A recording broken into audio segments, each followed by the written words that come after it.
Viewers, ബാക്കി വന്ന പുട്ട് വെച്ചിട്ട് ബ്രേക്ക്ഫാസ്റ്റ് റെസിപ്പി തയ്യാറാക്കിയാലോ?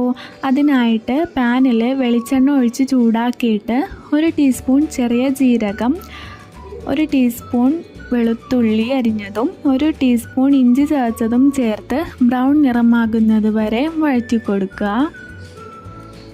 ഇതിലേക്ക് 15 ഉള്ളി അരിഞ്ഞതും ചേർത്ത് 1 തണ്ട് വേപ്പിലയും ആവശ്യത്തിന് ഉപ്പും ചേർത്ത് നന്നായിട്ട് വഴറ്റിയെടുക്കുക.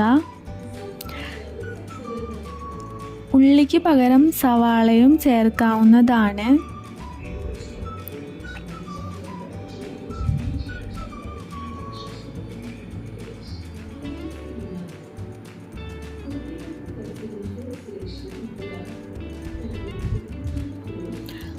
ഈ സമയത്ത് 3 പച്ചമുളക് അരിഞ്ഞതും ചേർത്ത് നന്നായിട്ട് വഴറ്റിയെടുക്കുക.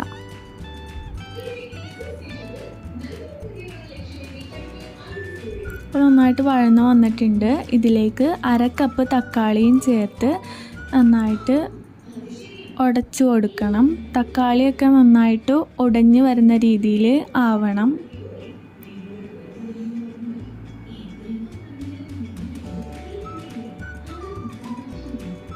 അപ്പോൾ തക്കാളിയൊക്കെ നന്നായിട്ട് ഉടഞ്ഞു വന്നിട്ടുണ്ട്.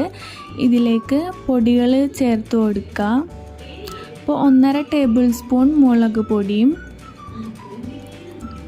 1/4 ടേബിൾ സ്പൂൺ മഞ്ഞൾപ്പൊടിയും 1/4 ടേബിൾ സ്പൂൺ അളവിൽ ഗരം മസാല അല്ലെങ്കിൽ ചിക്കൻ മസാലയും കൂടി ചേർത്ത് നന്നായിട്ട് ഇളക്കുക. പച്ചമണം മാറുന്നത് വരെ നല്ല രീതിയിൽ മിക്സാക്കി എടുക്കണം കേട്ടോ. ഈ മിക്സ് സൈഡിലേക്ക് മാറ്റി വെച്ചിട്ട് ഒരു മുട്ട പൊട്ടിച്ചൊഴിക്കുക. ഇതിലേക്ക് കുറച്ച് ഉപ്പ് കൂടി ഈ സമയത്ത് ഞാൻ ചേർത്ത് കൊടുത്തിട്ടുണ്ടായിരുന്നു. എന്നിട്ട് നന്നായിട്ട് ചിക്കിയെടുക്കുക. ഈ മുട്ട ചിക്കിയെടുത്തതിന് ശേഷം മസാല എല്ലാം നന്നായിട്ട് ഇളക്കി യോജിപ്പിച്ച് കൊടുക്കണം. അപ്പോൾ ഈ സമയത്ത് ഉപ്പില്ലെങ്കിൽ അത് ചേർത്ത് കൊടുക്കാൻ മറക്കരുത്.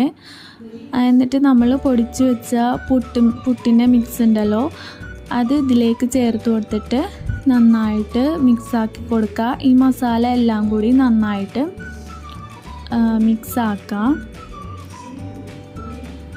അപ്പോൾ ഞാനിവിടെ നന്നായിട്ട് മിക്സാക്കി എടുത്ത് കൊടുത്തിട്ടുണ്ട്. അപ്പോൾ ഇതേപോലെ വേണം നമ്മുടെ പുട്ട് കിട്ടാനായിട്ട്. അപ്പോൾ നമ്മൾ എത്ര സിമ്പിളായിട്ടാണല്ലേ നമ്മൾ പുട്ട് കൊണ്ട് നല്ല ഇത്രയും ടേസ്റ്റി ആയിട്ടുള്ള റെസിപ്പി തയ്യാറാക്കിയത്. ഇത് തയ്യാറാക്കി നോക്കിയിട്ട് എന്തായാലും കമൻറ്റിലൂടെ ഫീഡ്ബാക്ക് അറിയിക്കുക. സബ്സ്ക്രൈബ് ചെയ്യാത്തവരുണ്ടെങ്കിൽ പ്ലീസ് ഒന്ന് സബ്സ്ക്രൈബ് ചെയ്യാൻ മറക്കരുത്.